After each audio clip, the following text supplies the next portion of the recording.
All right, we're live. Praise God. Can you hear me? Yes, I can hear All you. right. Praise God. Hallelujah. Yeah. Amen. All right. Let's go ahead and get your stuff started. Do your thing. All right, well, welcome everybody. We are tuned in, or you are tuned in to God's gift through His Word. And today I have my amazing guests with me, friend, confidant, all those things, Pastor Jay, and we're going to talk about some things. Hey, Pastor Jay, what's going on? Well, there's a lot going on. We're trying to figure out this is StreamYard, but we'll get it figured out. But we're on the air now. It's good to hear you and good to be on the air right now because, like you said, we just want to talk about a few things as we do. Some of you might listen to this and it'll be Monday morning conversation for you. But guess what? Those who are listening right now to us live, you get it first and fresh. And please comment, and let us know. We're going to talk kind of straight up and it may be raw at times. We just want you to think a little bit. Uh, Robbie Zacharias used to say, I want to get saved people thinking and thinking people saved. So we want you to use your brain a little bit today. You want to lose your thought processes, your background, and where you come from and how you were raised. And, make some logical, some well thought out decisions for yourself. So we'll get started. You'll see what I'm talking about. Okay, T, what we talking about? Well, we're going to talk a little bit about having some different views. And as you and I have been watching, I don't know, I don't want to call it a circus, but we've been watching the disagreements from people that have good, well working brains. We have Candace Owens and we have Roland Martin, but for some reason, there is this disconnect about having different viewpoints. So, what do you think about that so far as we've been hearing all the different kind of chatter out there online? Well, again, uh, I think it's all by design in a different in for different reasons.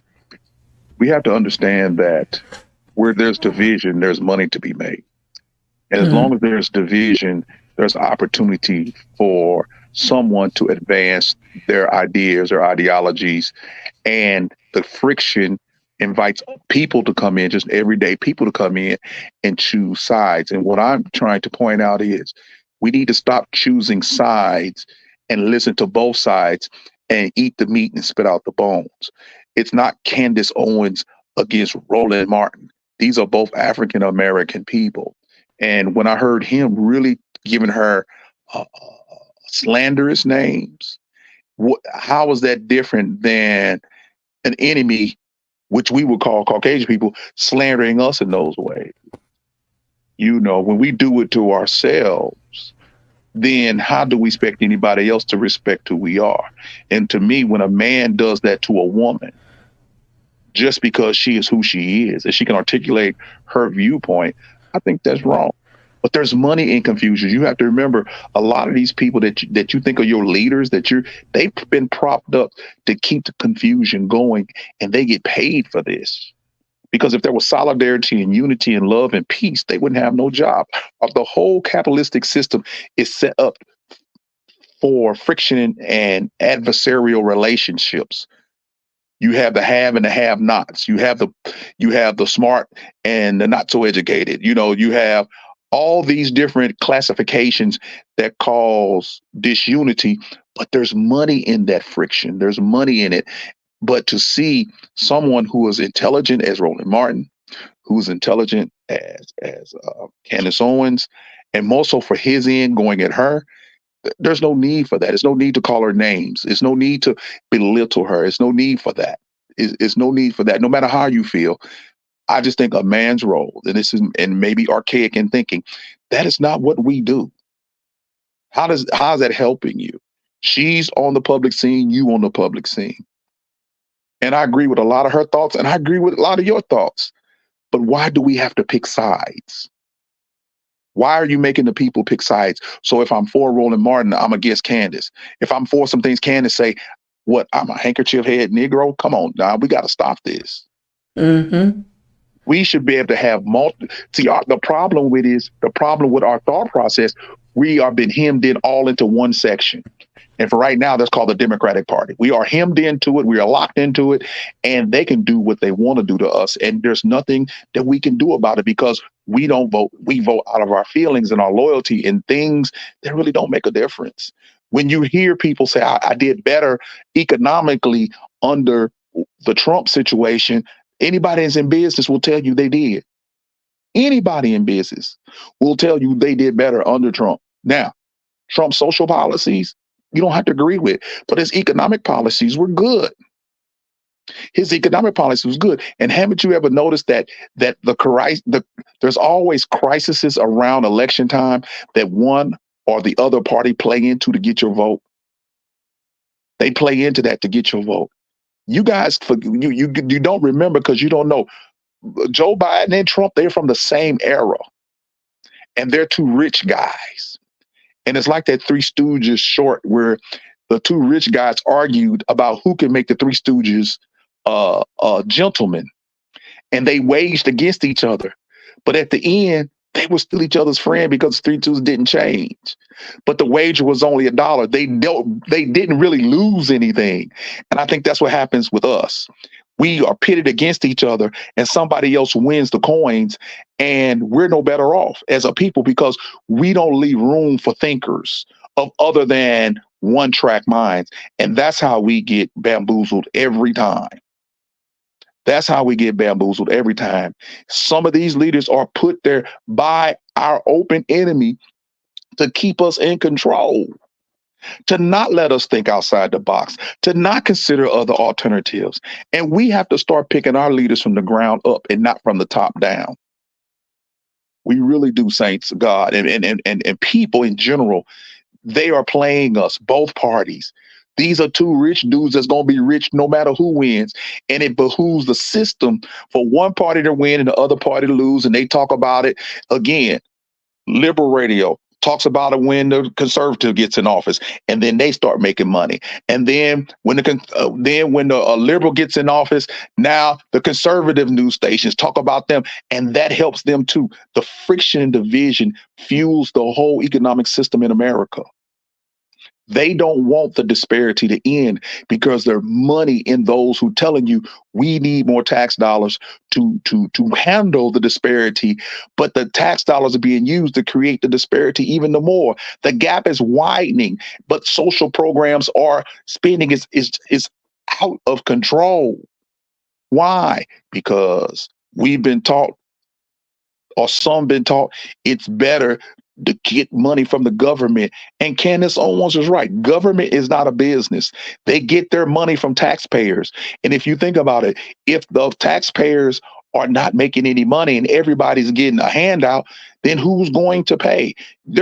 You can't get enough rich people in this world to pay their fair share. The system is set up for businesses and those who create business not to pay a large sum of taxes so they can create more business. And if they go to other countries, then you want to penalize them. But remember this, they will never do anything to hurt themselves for real. If I'm a billionaire and you tell me I need to pay more taxes, that's fine. Trump told you the truth. If you want him to pay more taxes, change the laws. But you didn't hear that. But all the billionaires that you look up to that are liberal, they don't pay the taxes either. And you fall for this every year, every election cycle. You fall to this pandering. And like I say, for Candace Owens to be who she is and to put her down, like I heard him say, man, that's foul. All I can say is that's foul. That was foul. That was uncalled for. You know, for her to be called Uncle Tom, and those who read Uncle Tom's Cat, that book, Uncle Tom is the hero. So, you know, I just wish we stop all this because we never will find unity in a capitalism system because capitalism is based upon there's somebody that's going to grow off the backs of another. Okay, so that's just the way the system works. It's not going to change, and it's not a color thing. It's a money thing. So what you think, T? Well, as you and I always discuss these kind of things, it does make me wonder because when I was watching the same thing you were watching, I was like, these are people that are well read. These are people that are very articulate. These are people that you wonder when someone that has a PhD says you're a nitwit. Well, I'm sure that you would want someone to articulate how they have these certain views so you could say, well, that view is not correct, or at least want to sit down and have a discussion. But to say someone's not coming to the cookout because they don't agree with your train of thinking, if everybody agrees with everybody, what kind of world are we living in? There's many people that don't agree, and we are okay to have different views. Don't you want someone that's thinking for themselves and not following after every single thing? Yeah, I don't agree with everything that everybody says. I don't agree with everything Roland Martin says, nor Candace. But that doesn't mean I'm going to call them names like, oh my gosh, Roland, you said that you're such an idiot. Like, that doesn't make good sense. And we want people to share their views. First of all, you need to know so you know where they're coming from. You might be able to sit down and have a discussion so you can understand how they arrived to that personal thought, why they take that view. But for you to call them names because you just dislike what they're talking about and their opinion is not right because your opinion is the only one that matters, that's not cool and that's not wise. That's not helping anybody. How can someone have a critical thinking mind when you just want everybody to just think how you think? That's not going to help. That's not very diverse in thinking if everybody thinks the same way. We don't want group think. We want people to individually think, so then when they're making decisions, they're not just swallowing and following. They're thinking, okay, I've decided, I've thought about this, and this is the decision I'm going to make. But for people just to start jumping on each other and calling people names, when we tell our little kids, don't call somebody names, you got grown folk people doing it. Like, there's a whole bunch of things you're not showing. You know, younger people, well, if they called her a name, I could call everybody names. But you tell them in school, don't call anybody a name. Don't be insulting. And you guys are being very insulting. I don't understand it. Yeah, yeah, yeah. And then for tell her that she's not invited to come back to the picnic or she can't come back to the community, I think is wrong because watch this. Listen to this. The Joe Biden and the crime bill, 1994. Horrendous. Joe Biden and his racist statements over the years, horrendous. Kamala Harris, his vice president, go back to when they were debating what she said about the busing and him. She didn't call him a racist, but she described him as a racist. But he gets to come back to the picnic. You want him to come to the picnic because he's telling you, even though I said these things, I've changed. Well, if someone of his persuasion will let him back in the picnic, why wouldn't we let Candace back in? If the bearer is those who don't like conservative views, why would you let Joe in and not let Candace in? Kamala described him as a racist and gave proof of that, about the busing and this, that, and the other. Go back and listen to his speech about the crime bill. He said, I don't care what you do with as far as healthcare, as far as drug addiction programs. I don't care what you do. I want them locked up. Who you think they locked up? Y'all already know who it is. But you let him back in the door. Because politicians, no matter what they say about each other, the one thing they want to do is what? Get elected. Mm-hmm. So the enemies become friends if it can be used to get elected. If they can be used to get elected. And sometimes it's funny just to remember how they're named. Just to remember that they're the right wing, the left wing of what? The right and left wing of the same doggone operational bird. So it's not like they're really fighting against each other 100%. It puts on a good show for the American people. It sure does. Like, I hate you so much with your stupid liberal views. But then you don't see behind closed doors, they over at the country club. Hey, you knocked that out the park. Let's go golfing again. Right. We don't see when they hang out. We don't. We have to raise their taxes to fund our stuff. So I'm gonna let you create the crisis this time, and then we'll ask for taxpayers' money the next time, and then vice versa. It goes back and forth, and the rich get richer. If you investigate the wealth of Kamala Harris when she started compared to now, it's like night and day. What has happened different? She's closer to the source of the money. she'll get insider trading without being caught because she's closer to the source of the money. She can make calls and talk to the Fed chairman and that kind of thing. She know the policies before they become policies that dictate the economy. It's about getting elected and getting wealthy. Look at all the freshmen, liberal and conservative congressmen that came in, and look at them 4 years later. They look totally different, don't they? Their whole demeanor is different because it's all about the money. And to keep the money coming in, I have to have frictions. So you create the crime bill to lock up more people, and it locked up disproportionately more African Americans for minor drug offenses. And guess what? Out of that, you asked the taxpayers to build more jails. And then we had the rap being sold to our children that would put them in the mindset to be more violent, to be drug dealers. We glorified them, and then they ended up in the place that they had planned for them. And somebody thought of this plan, and they're all getting paid. They're all playing a role in the scheme of things of having more jails. Oh, well, to have more jails and have for-profit jails, we have to have more police. Okay, we need taxpayer money for that. We have to have more police. We need more prosecutors. We have to have tax money for that. And it fuels itself. Nobody's trying to really cure anything. They're trying to get it to a level that you can tolerate. Okay? They're trying to get you a level that you can say, it's not as bad as it used to be, but if you think about it, it's still progressing upward. Last year, there was 100 murders. This year, it's 110. Well, the goal is not to get to 0; it's to get back to 100. You see what I'm saying? It's never to cure the issue, and the average American person is in the middle of this, and they're being led by like sheep to the slaughter because they got the average everyday American, African American, Indian American, all the persuasions fighting each other as if there's really a moral standing ground for any one of them to stand on. You cannot legislate love. I'm going to say that again. You cannot legislate love, and you cannot legislate hate out of people. But the hate that's here is fictitious. It's a have and a have-nots.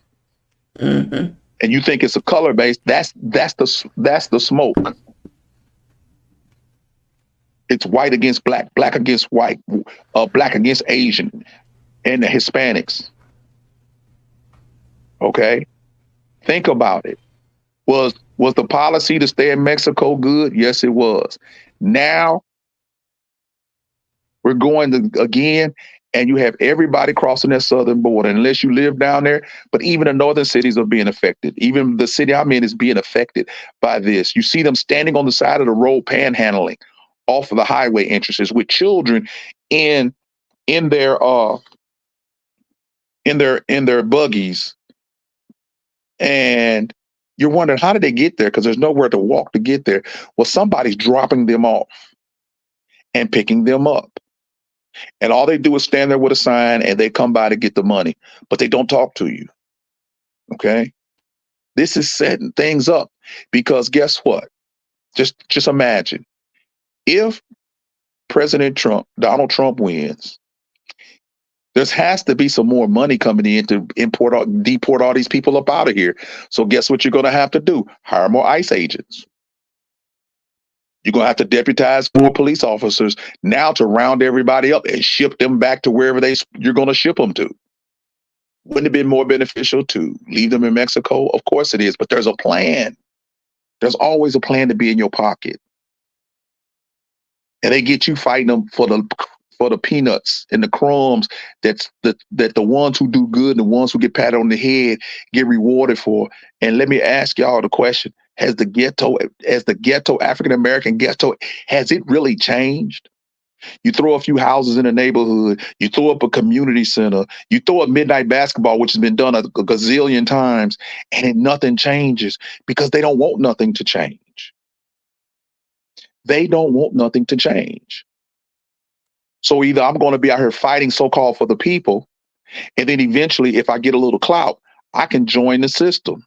I can go see if I fight the person when I was young. When you were younger, you fought for the people. You was on the street with the people. You gained some street credit, and then as you got older, you saw that wasn't making you no money, but you have clout. And then all of a sudden, You find yourself being put into the president of these organizations that's supposed to fight for freedom. But again, if freedom ever came, if liberty ever came, if love ever came, there wouldn't be a need for no organization.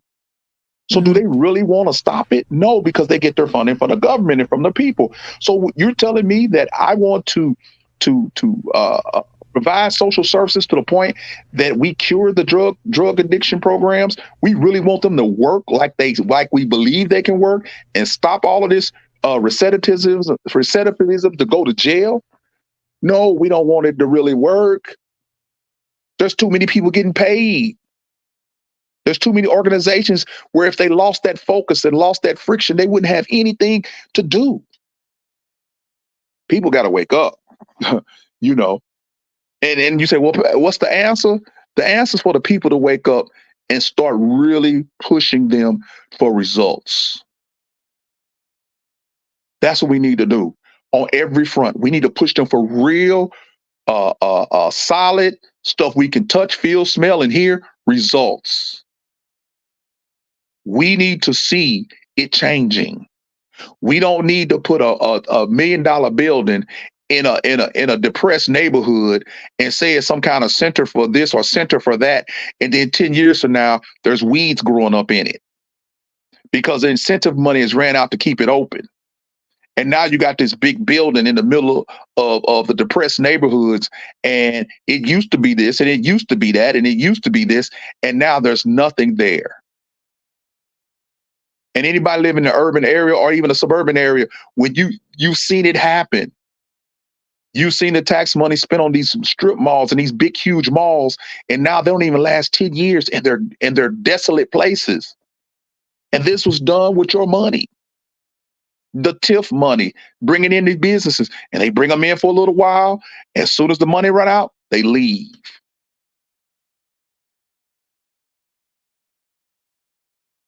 And now with the violence going on in some of these neighborhoods, you got major stores, grocery stores leaving because they don't want to deal with the theft, no matter what neighborhood you're in. They just tired. They're gone. You know what's going to get them back? Your tax dollars. You're going to have to give them an incentive to come and put them stores back in place, the Targets, the Walmarts, and you're going to have to give them some tax incentives out of your pocket and say, don't pay any taxes for the next 10 years. And can you come please put a store back in our area? That's how to get back in your area. It's all a secular game of money.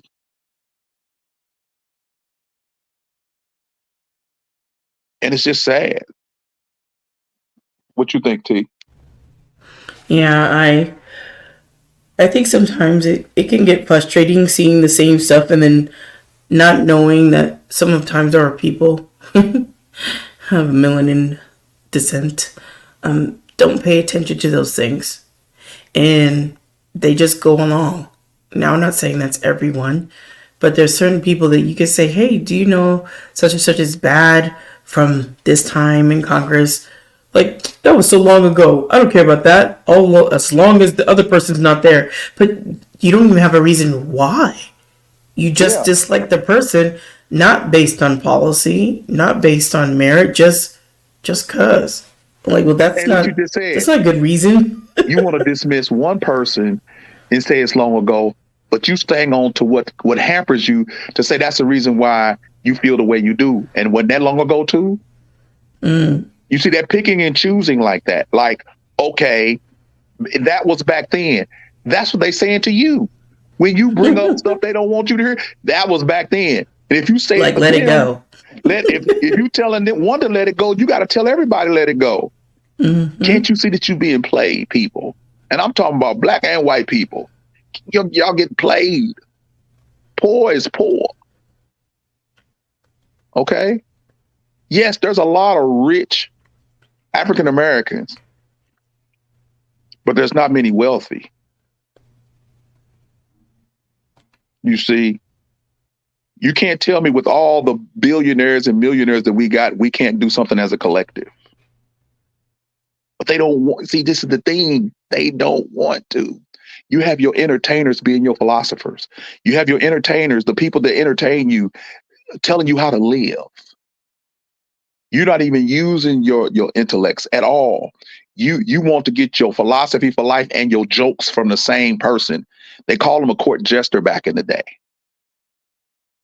You think the king listened to the court jester? No, the court jester was supposed to entertain, and that's what they were supposed to do.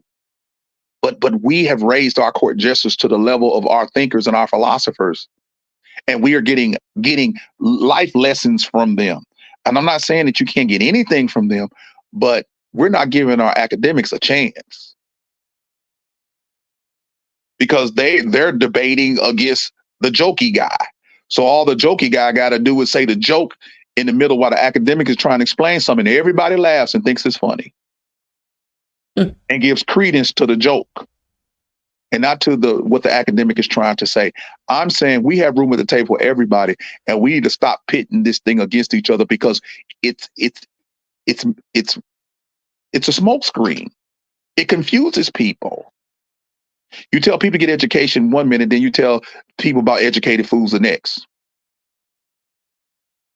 In the same breath, you'll say you need to get education, and then in the same breath, you'll be downplaying education. What do you want our kids to get? And education comes in many different forms, but isn't education just on the strength of the word education? Isn't that important? Isn't that essential that we get an education in something? Why do we always have to think about being entertainers? We don't even do athletics like we used to. You don't see many African American boys playing baseball like they used to. It's either football or basketball. You see, we've been pigeonholed. Somebody has told somebody up the chain, if you can give them a check and just give them a check and they feel like they're getting it for free, then they'll vote for you. So let's give single moms a check. Let's pay off everybody's student loan. Let's do all of this stuff, and let's give it to them. But the understanding that money is not free. The taxpayer is going to have to pay for it. And then let me tell you, if you think the rich are going to pay for it, you're more blind than I think. The laws are set up for businesses that never pay as much taxes as on the money they make, because what would be the point of them being in business? So y'all forget that part. Nobody's breaking the laws of the IRS. They're using the laws to their advantage.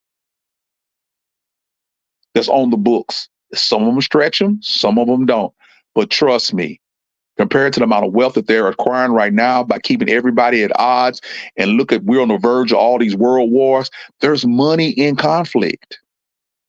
There's money in crises. Who was that said, don't let a good crisis go something? Who said that? That's out of Barack Obama's cabinet. Remember that? I remember that statement. Yeah. You know, take advantage of a good crisis. Somebody makes money when they go down and walk through Chicago and throw bricks through all the department stores down there. Somebody makes money to board that stuff up. Somebody makes money to install security apparatuses. Somebody makes money when there's a crisis, and it's not the people that will have to suffer the most through the crisis. Because when they remove the grocery store or the Walmart from your area, you suffer. Walmart is not going to suffer. And the only way you're going to get them back is give them free money where they can say, let them tear it up because we don't have to pay no taxes. So if we can get them a new store and let it sit for a little while and kind of guard the stuff and keep it a little low and get that tax incentive to be there. As soon as the tax incentive runs out, we're up. And that's what they do. Mm-hmm. They make the promises to stay, but you don't understand. They make the promises to stay while there's a tax incentive. Why it benefits them? You're just the consumer. And we're so fragmented that calling boycotts of stuff don't even work. We've tried that. It doesn't work like it used to. You know why it worked like we used to? Because we were all part of one neighborhood. We were all had to catch the bus. We all had to have these type of jobs, whereas we made a difference in their bottom line. And yes, we could make a difference in the bottom line, but we got so many that's making what they think is good money. They will never, ever stop serving themselves and look out for the collective. Just think if they really want to get African American participation in the sports and stuff, what if all the African American athletes decided to boycott basketball and football for half the season? Do you think that'd have an impact on their income? Yes, it would.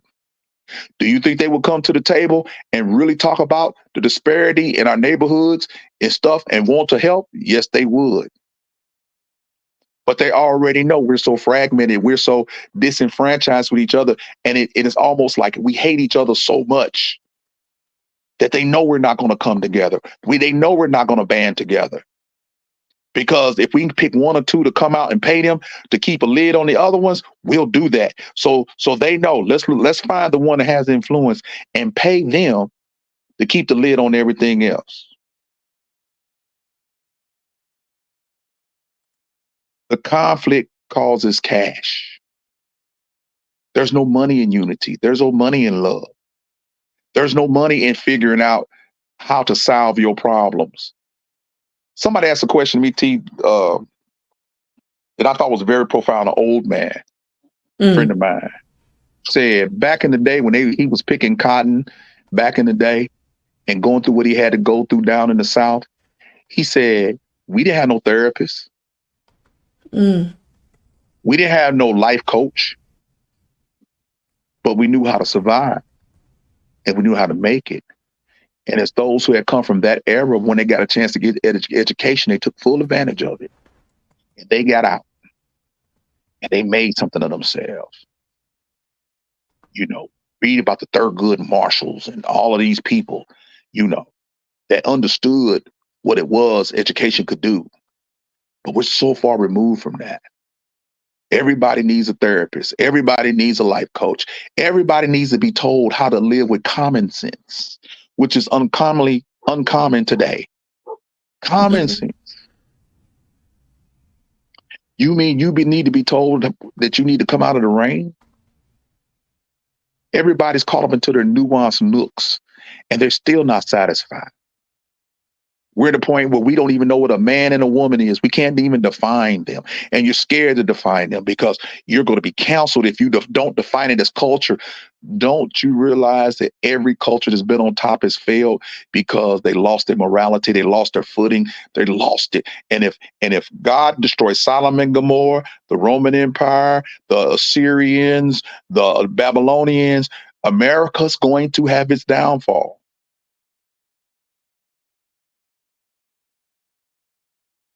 Because we're Sodom and Gomorrah and all the other ones on steroids. Everybody focuses, hey, the Babylonians, all these world powers, study them.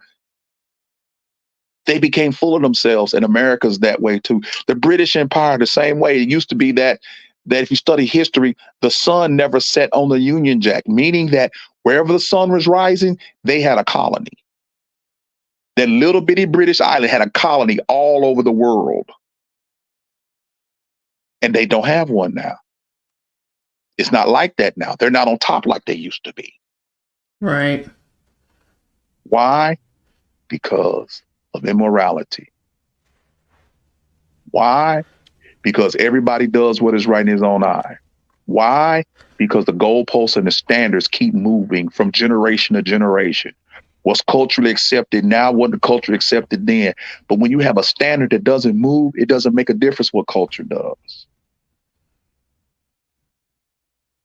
I'm commanded to love you no matter what you do to me. I'm commanded to give you grace no matter what you do to me. I'm commanded to be humble no matter what you do to me. If everyone would take a chill pill and become humble and consider others more significant than themselves, these scriptures are in the Bible, y'all. So for those of you who don't, consider others more significant than yourselves, think how good the world would be. Mm-hmm.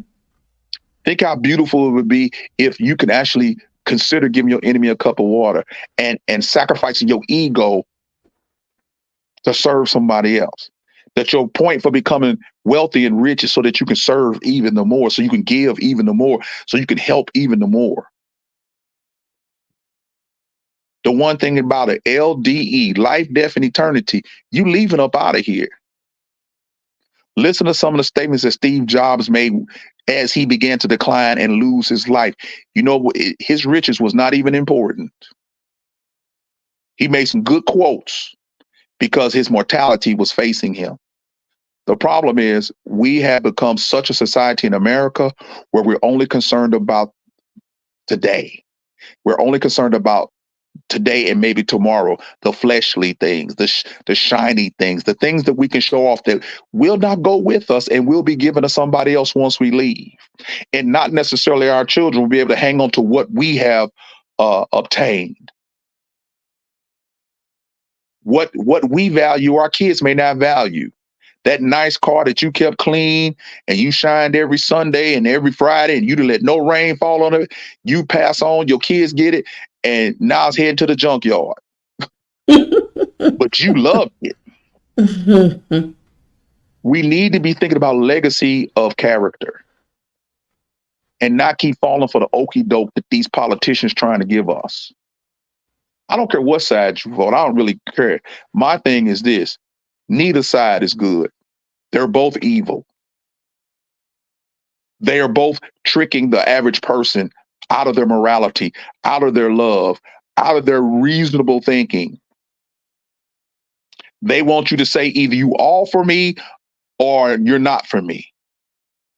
The other side can't have a good idea at all. And we've done this in the African American community. When we know that conservative rich people go to the same country club as liberal rich people. They eat at the same restaurants. They don't go to the fancy restaurant and say, "Oh, I see a conservative over there, and I'm not going to eat here no more." Man, please, Right. come on, y'all. You can't be that stupid. Mm. And equality and fairness and freedom are an illusion. How can we be free when we have more people locked up than any nation in the world? How can we be free and we have more laws, and the purpose for laws is to tell you how you can't keep the law? We have more federal, state, local, municipal laws than any place on the planet. And we're free? It's an illusion. One side don't want you to say this, the other side don't want you to say that. Free speech is now becoming an illusion. Somebody determines what's free speech. And they say hate speech should not never be said because it makes people feel uncomfortable. You know what? Hate speech, as much as the reason why you can appreciate hate speech in one way is it helps you deal with the fact that there's those fighting for love. But they'll never stop. They're just going to go underground. It's not going to stop. Sometimes if you let the person say what they need to say, they'll prove how stupid they are. But when you put a lid on it, they're more focused on the fact you would not let them say what they want to say. They don't even need to say their position anymore. Just the fact that you won't let them talk. And we want to censor our own African American people against each other. Mm. Sad. Yeah, it don't make no sense to me. So when I heard the thing with Candace and Rowan, I was like, you know what? I wish this would stop. I wish this would stop.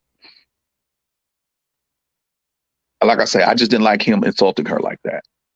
Well, I didn't like any of it either because it wasn't just him, right? There were a lot of African American women on there, those that have the higher education that were doing it. And I was looking like, huh. But I would think that you, of a person of a high caliber standard of education and academia, you wouldn't say that. But to hear out of an older woman's mouth that you're supposed to teach the younger women, she's a nitwit. She's a lightweight. Well, if she doesn't understand something, or maybe she got it wrong in certain areas, isn't that where you would teach and show and say, hey, let my sister know she's wrong on this issue. But instead of doing that and reaching out and extending to talk to or discuss, no, we just go down to the name calling, to the basis thing. You're a nitwit. You're a whole loser, an idiot. Just why are we even talking about her? Well, because there's something to talk about. And if you Right. disagree with what she's saying, why would you come to the table and have a discussion instead of calling her names? Why would you do that? That doesn't Yeah. seem very helpful at all. Now think about this. You're calling her a nitwit. I'm willing to bet you know that somebody else is calling you a nitwit. Right. Do you think you're without being called a nitwit? Mm. I can guarantee you there's somebody else that is calling you a nitwit. Okay? When you use those disparaging words like that, those base words like that come out of feelings and not thought processes, somebody else is calling you that. And then what we found out lately is some of these same ones that's calling black, they've been paid off. Mm. Again, they're the gatekeepers. Keep the lid on them. Keep them in line. Keep them in line. We'll pay you to keep them in line. And that doesn't normally you pretend work. like you on their side, but you know you just want. See, we can be bought. That's our problem. Too many of them can be bought. And Well, and the average guy, the average dude, we know it because we see it every day. We listen to them every day. You've been bought. You ain't coming strong like you used to. Mm-hmm. Before you became chief executive at the social service thing, you used to come strong for the community. Now you in that slot and you getting a paycheck every month, every week, and you making some decent money. You don't come as strong. You try you some reason or other you're not as boisterous as you used to be. Mm-hmm. You willing to compromise. You want to let them into the picnic. You want to let them come to the family reunion and give their speech to your family. But someone who's part of the family that you disagree with, they can't come because the people who paid you off don't want them there. And how many times, Pastor Jay, have we seen that across multiple industries in multiple circles, not just in government and like how we're talking about these things politically. Let me get my word right. We also see it of course, we've seen it in entertainment where we heard what Monique and Steve Harvey talking about it when he said this is about the money game. And she says before the money game was the integrity game. What about that? What about having integrity? I don't care about that. It's about money for me. So you don't have any integrity. When Monique said what she said back when she said it, all these people came against her, and now we hear more blacks and the actresses and actors talking about the disparity in income. And the very thing that she was talking about, and everybody was doing the same thing they're kind of doing to Candace Owens, throwing her under the bus. She doesn't know what she's talking about. She's making this stuff up. She's a nitwit. She's just a mad, angry black woman. Right. She's hard to work with because she ain't got no common sense, no good mind. And because her husband stands up for her, okay. And now you crying? And you crying? But you didn't come to her aid when she was saying the same thing? Steve Harvey, it happened to you too. They kicked you out when you tried to flex. After he told her the very thing, he said, you can't just come here and do everything we want to do. But then you did the same thing, and then you didn't even take your own advice. And they did the same thing. Right. I was like, okay. Go over to YouTube and see if you can make the same amount of money. Okay? Just do your radio show. You ain't seen him in acting or nothing since he flexed. Right. Okay. So Monique wasn't too crazy. Like I said, everybody coming out now. But I remember people came against you. And then the ones who just tell the real deal, I'm cool with my pay.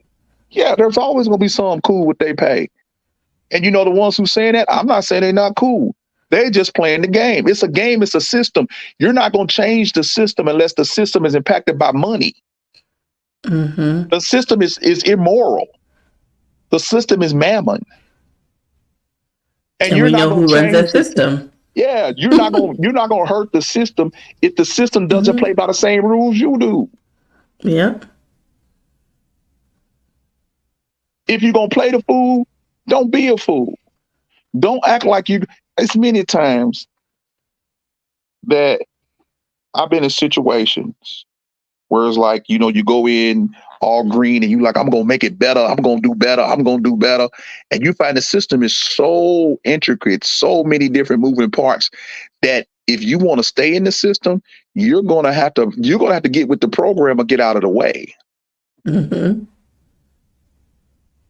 You're going to have to get with the program or get out of the way. They're not going to let you be militant in their system. They will marginalize you in their system and you'll never be promoted. You'll quit before the system quits. And you could be standing on the high moral ground, but this is not a system of morality. This is a system that has perpetuated itself for centuries and eons. And you're not going to come in here with your high moral standards and change anything. Right. I don't care what you do. Has anything really changed since Jesse was the potentate elect? Nope. Then we had Al Sharpton. Has anything changed? Nope. Not really. Mm-hmm. And whoever they got next, is it going to change? No, because it's a system. And see what happens with those guys is they start off very sincere, but eventually the system comes to you and say, I tell you what, you have like I said, you have a lot of influence. They be like, yeah, it's a little meeting. They come together and they sit down. And the person who's the representative for the system say, well, we appreciate what you're doing. We like what you're doing. But you know what? What we're going to do is we're going to support what you're doing and give you this amount of money. And all we ask is just don't keep them in line. And they say, what you mean? Well, you could say everything you've been saying, but let us know if it's going to disrupt the system. And they seen it, and then they show you an envelope or they sign a number over to you and say, you get paid this kind of money to keep them in line. And you go, okay. Okay.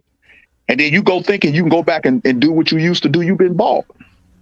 Mm-hmm. And it comes out as because what you do is you think they told you could keep saying what you're saying. No, they not, and they paying you. So then you get the phone call. No, we appreciate what you said, but don't say that no more. Don't say that no more. But see, you got used to living off that money now.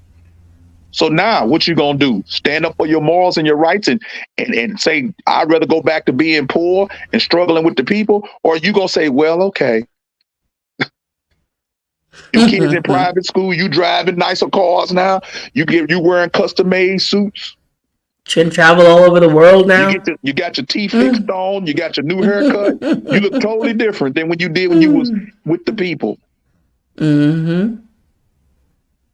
And I'm not criticizing you, but let's be real. You decided to sell out, and again, I'm not blaming you for doing that. But let's be honest with the people. I would like one of them so-called leaders that's up before the people just come on, say it. They're waiting for the opportunity because what they want to do is prove to the system that they have control over a group of people. And if I can prove that I have that control, the system's going to come offer me something. I want y'all to think about that.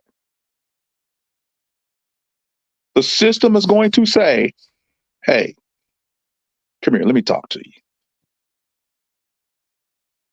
And the system's going to offer you something that if you don't have any morals, you're going to take it. You're going to take it. The gatekeeper's going to make sure you take it. They already know your price. They already know how you living, and they know you want more. But you can't get more being for the people. They don't have the money to get you more, but we do.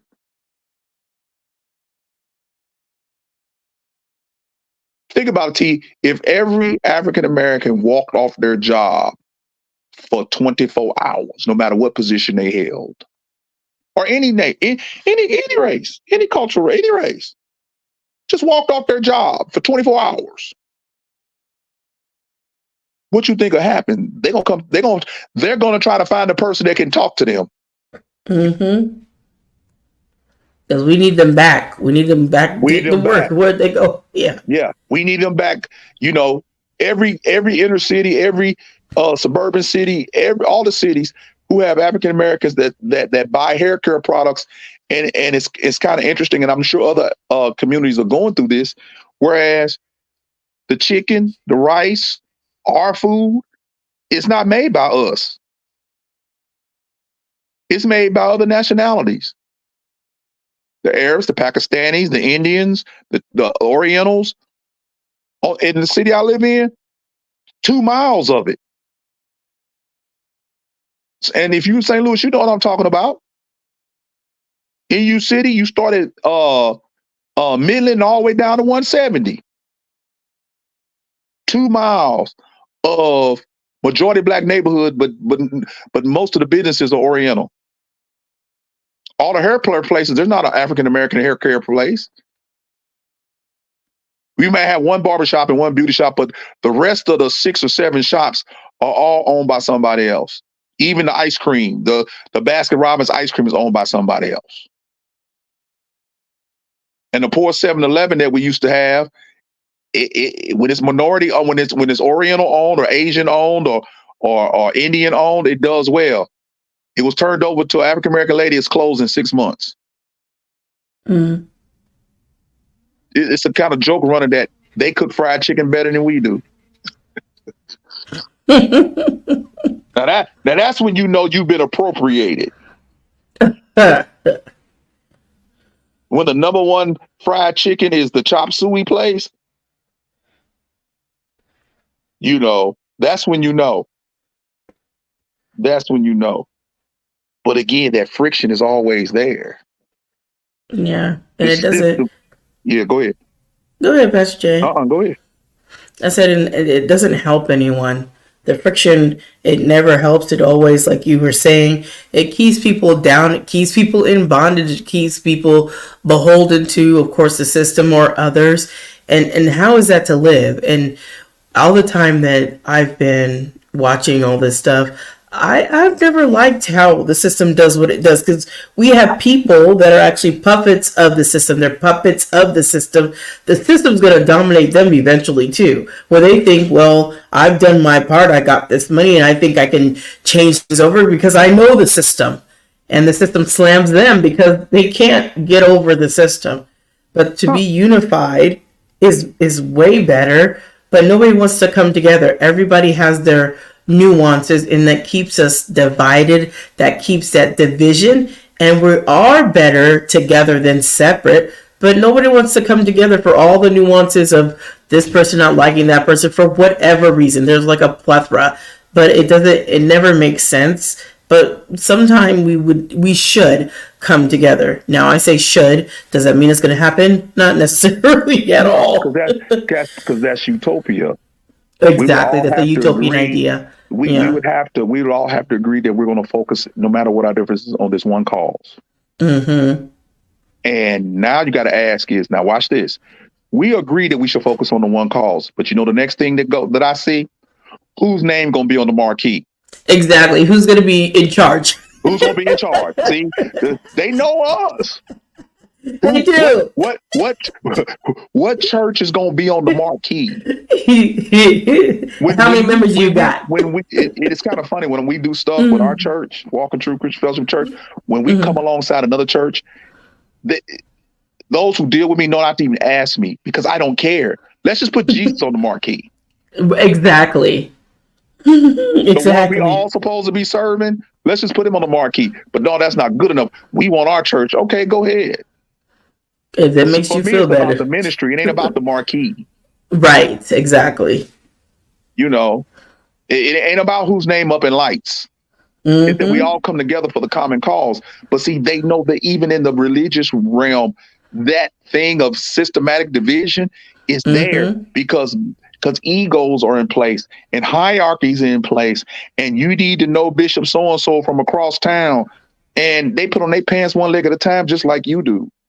Yep. It's even within our churches, and I think it's so interesting to look at that, because not only do we have all different types of denominations for whatever reason they exist, but even within those specific denominations, there's a certain, like you said, there's a certain level of hierarchy, and you have to respect that system of the way things are done.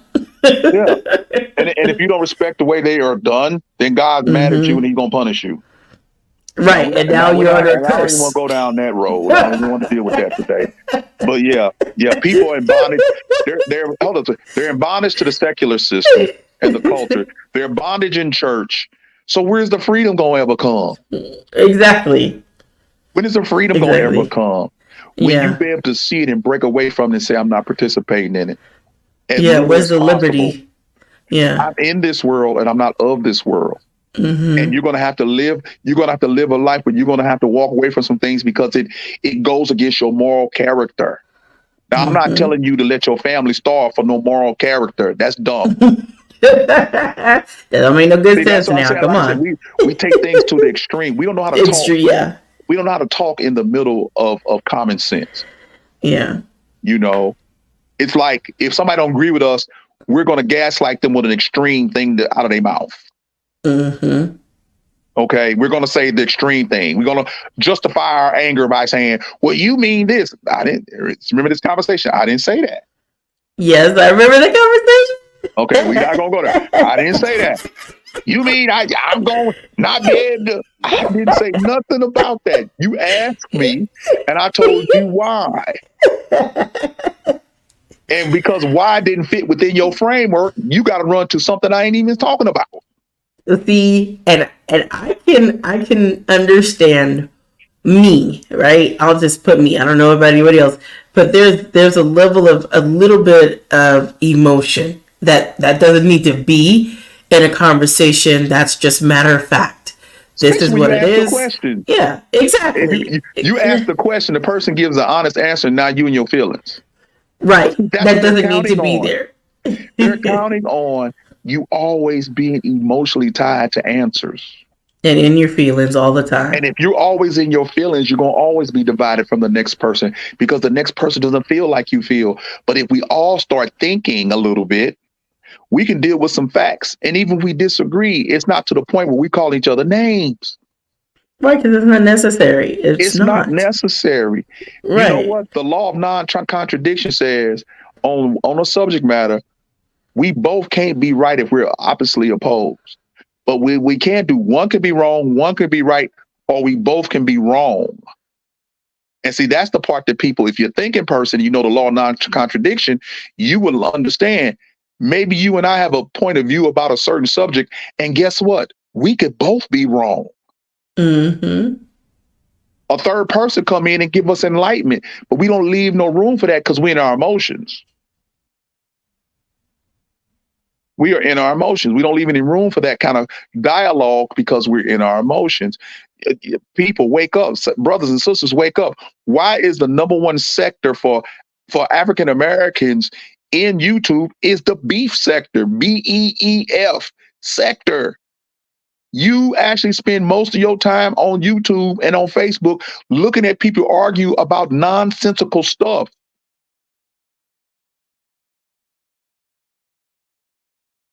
That's the number one sector is the beef sector, not positivity, not education, not chemistry.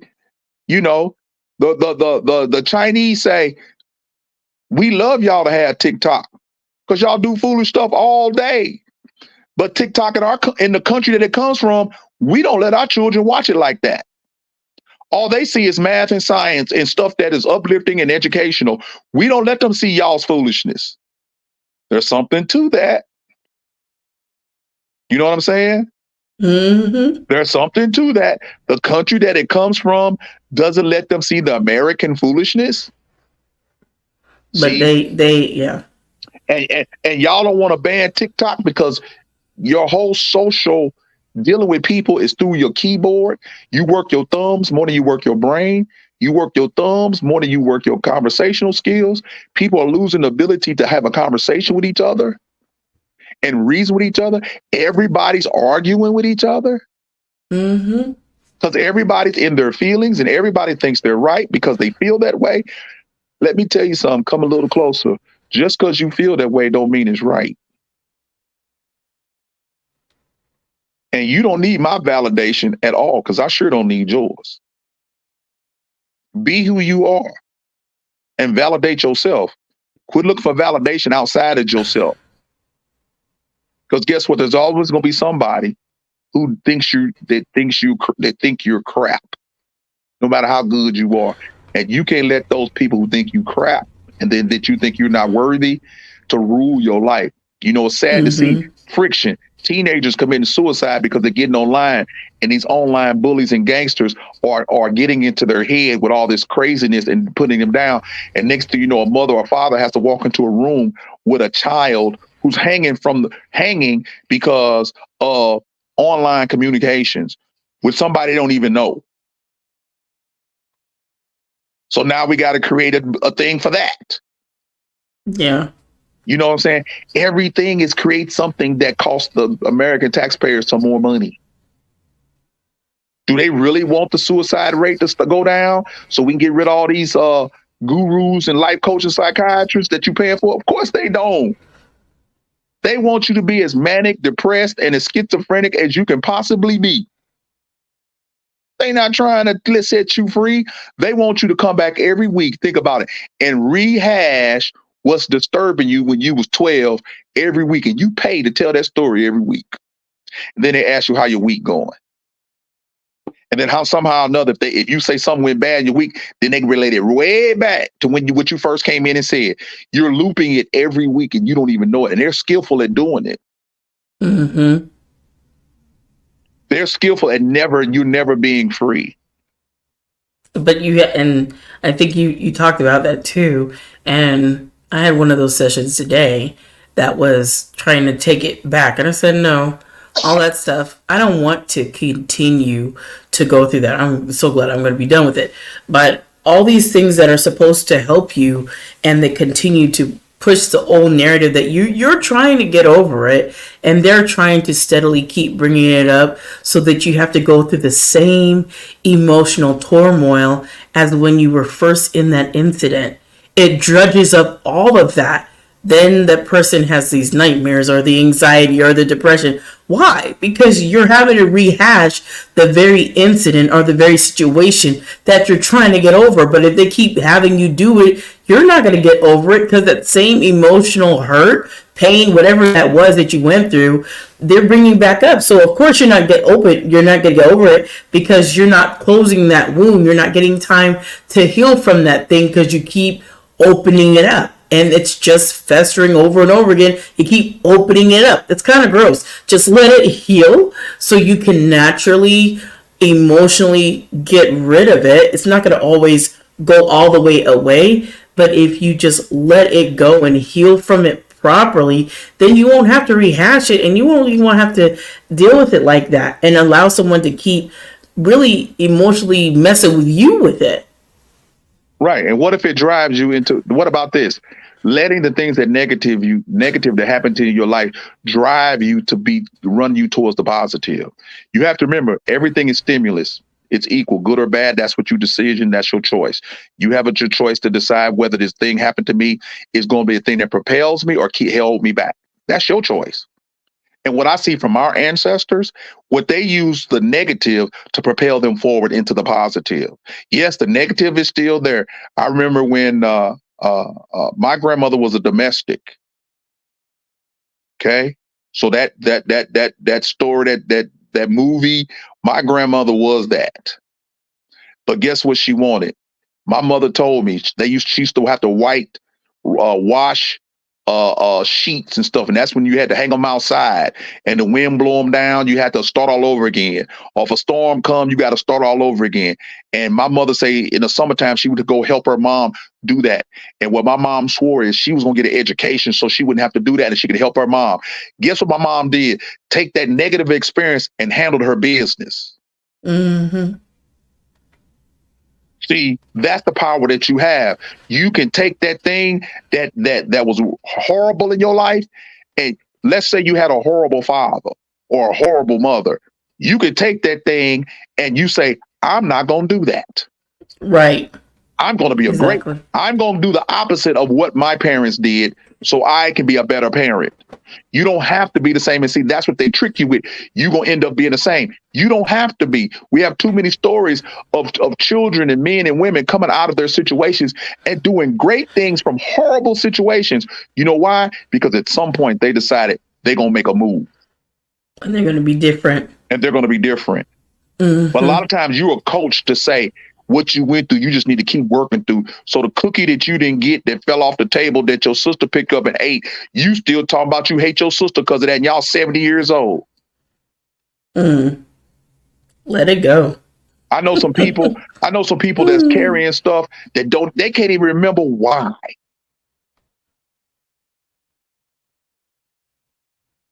They're just carrying it. Because again, remember, we lead into this. You get a lot of attention when you are walking like that. People feel sorry for you when you walk it into victim mode all the time. People rally around you because if you get close to being a victor versus a victim, guess what? At that point of becoming victorious, you're accountable and responsible for your next step into the destiny of your life. You're no longer the victim, you're the victor. And now I'm going to step into territory I've never been in. And you know what? When you step into the accountability for what happens next in your life, along with God, and be responsible for your own decisions, at that point, it's on you. And see, you feel more comfortable blaming somebody else. Mm-hmm. Now that was free. You paying $75 an hour for somebody to tell you that? That was free. That was free. The minute you become a victor, you're accountable and responsible for what happens next. And you need to be committed to your own growth. You validate you and you move forward, trusting God and trusting in yourself and walking by faith and not have to know every little thing that's going to happen next. Get out here and try something new. If you fail, it's not failure. It's only failure if you don't get up and do something else. And try. Nothing wrong. Yeah. And I think go ahead, Pastor Jay. No, go ahead. I said, I know how many times that you've said that too, about failure. And that's one of the things when people don't want to walk out by faith because they're scared of the next step, because they're uncertain, they're unsure, they don't know what's next. But you got to go out there and extend yourself and try it. How will you know what you're capable of doing or not doing if you don't take that next step? That has to be something that you try. But for you to be like a parked car, one of my analogies, because I know you love your cars, if you're not moving, God's not about to move a parked car. You got to be going in some direction. But a parked car just not moving, you're not going nowhere. I just stay right here and nothing bad will happen. I won't fail or I won't succeed because I'm going to stay. That's not how life works. And you can't be just staying put, because life is going to change and you got to move. The Bible says you got to go. So you can't just stay put. Yeah. And the Bible even tells you the philosophy of be the hot or cold, but being in neutral is not going to help you. Yeah, that's not a good space. Yeah. Mm-hmm. You know, a person who sits in neutral and waits, either you catching or you pitching. Either you catching or you pitching. I think you would rather pitch sometime. Mm-hmm. But the problem is we've created a society, again, this all plays into the system of everybody's great. And you know that's a lie. You know, we started this thing with No Child Left Behind. But the problem is that the children that are really gifted in whatever they are, they're not being pushed. They're being told, tamp down your greatness and be mediocre because we don't want to upset the ones who not trying. So what happens is you've been told these children that they great, they awesome, they can be anything they want to be. I've had some of the most ridiculous conversations with some 20 and 30-year-olds. I had a guy tell me one time that he wanted to play football professionally, and I looked at him and when he was in his teens, and I said, "But you don't even play football on the street." "But I want to play football so I can make some money." Excuse me? You're not even going to school to get a scholarship to what? How's that working? How's that gonna work? Just complete disconnected. But the society tells them they can be anything they You can want to be. be That's a anything they lie. want to be, You right? can be anything you train yourself to be. Prepare Anything you for. sacrifice for on the front end Mm-hmm. to receive Yeah. the rewards on the back end, back to seeds, weeds, and flowers. Mm-hmm. You got to plant the seed, to cultivate the seed, to grow the seed into the plant that it's supposed to be. And depend on how you cultivate it when it's in the ground, when it's being raked on and rained on and sun on, will determine how much fruit it has. But when you just say, I'm just going to be what I'm going to be just because I'm here and I'm owed everything because I'm breathing, that's why you have these kids when they become in their 20s and their 30s. They go to jobs and they've been told they're great. Their parents have told them they're great and they ain't as great as they think they are. And they get in the competitive world where they got to compete. There is no more welfare. There is no more handouts. There is nobody telling them great. But that's what they've been told. You put them in a situation where they get rejected, and them the ones that go out and get their gun out the car, and kill everybody in the place because somebody told them no, And they fell apart. and they fell apart. Now, Mm-hmm. what does that fuel? The gun system, the gun laws, the jails, the social service system. You see, it started all back when you said everybody's told that they're great, no matter if they're not great. See, it starts back and the system perpetuates itself. The system perpetuates itself. It's like, I'm just hoping people see this. I'm just hoping people see this. Because again, I deal with young men and women, and Lord knows they are bright in some ways, but man, common sense. They want a job that's fun. I hear this word fun a lot. Why? Where'd they get that from? Fun. I want a job that's fun. Okay. Well, then you need to really educate yourself to have a career that's fun. And they won't work unless it's fun. Unless it's amusement park to them, they don't want to do it. But they want to drive a Bentley. The disconnect between the reality and that's real and the fantasy that's in their mind. They're teaching our kids don't even write anymore. You better teach your children how to write, because guess what? It's gonna come back, and the kids that don't know how to write gonna be at a disadvantage. You got children who's 25, 30 years old don't even know how to fill out a check.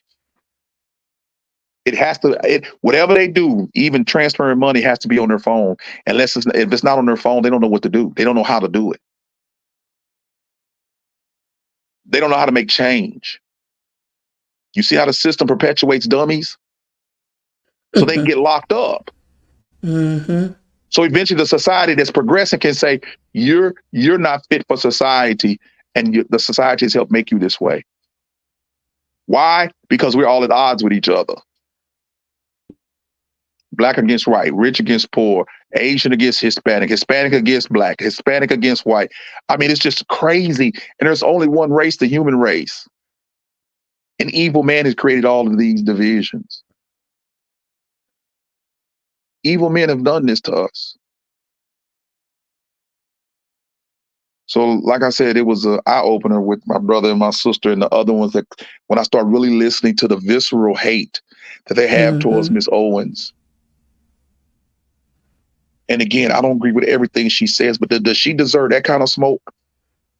When you can go back a couple of years and listen to somebody that actually says, we want all you black folks locked up, and you want him to be your president today? Only thing is, he got old and he want to get elected. Do you really think he's changed at heart? Come on now. Come on now. Do you really think that? Remember, he went on one of the African American shows and said, if you don't vote for me, you ain't black. Yep. Y'all took that and laughed at it. That ain't funny. What he's telling you is, I know y'all. And I'm telling you, if you don't vote for me, you ain't black.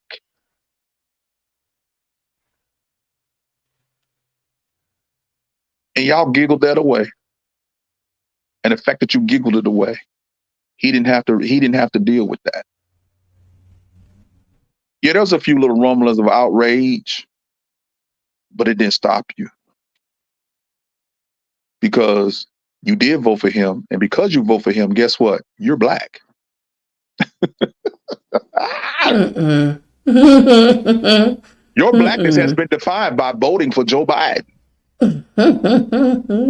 And your Mm-mm. and becoming a handkerchief head is defined by voting for Trump. Mm-mm. So both of them are defining who you are. You can't be yes, you can. You can't be that foolish.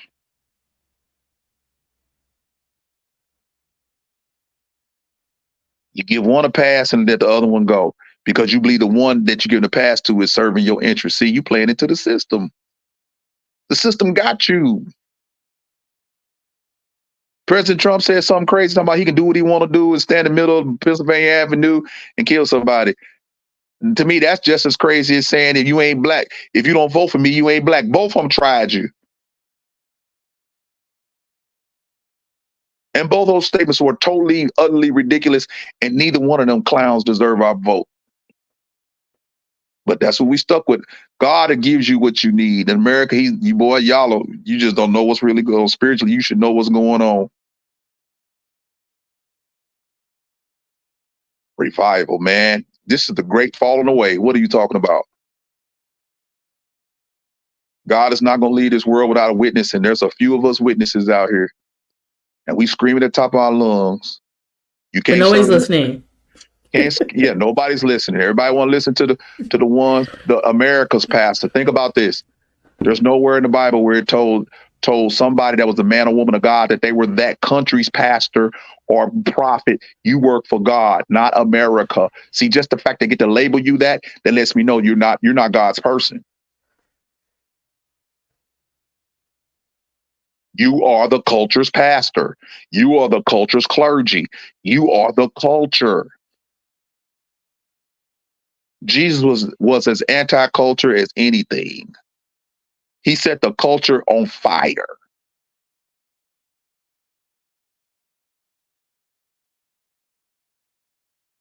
And the culture plus the religious sect killed him. Jew and Gentile.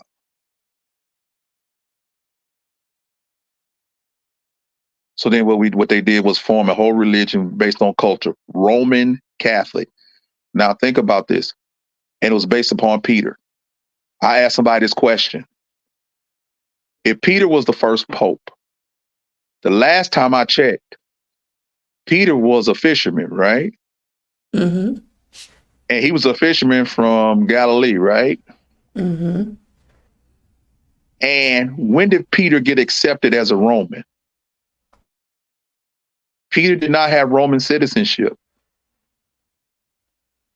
Just think about that. Peter did not have Roman citizenship. The only apostle that had Roman citizenship that we know of, for sure, is Paul. Mm-hmm. And they didn't call Paul a Roman Christian.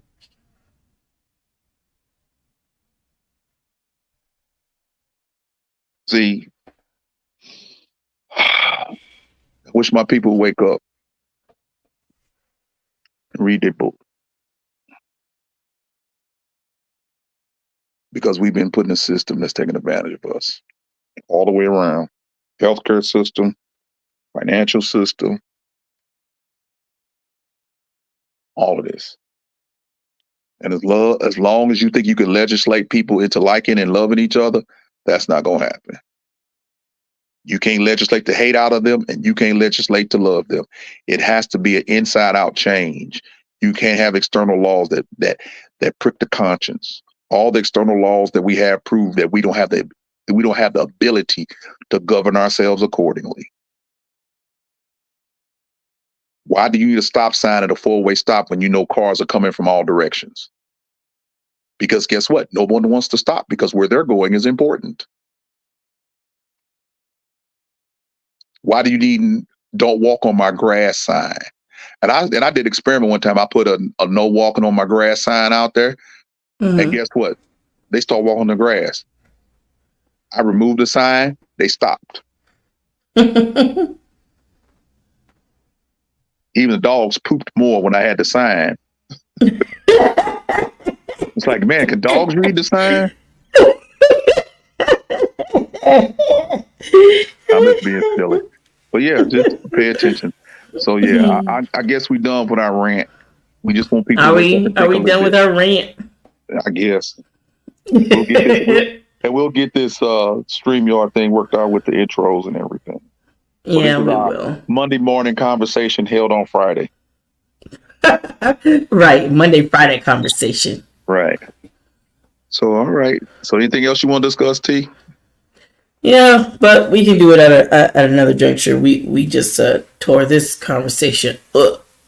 Okay. Well, you go ahead and close us out. And all right, I will do just that.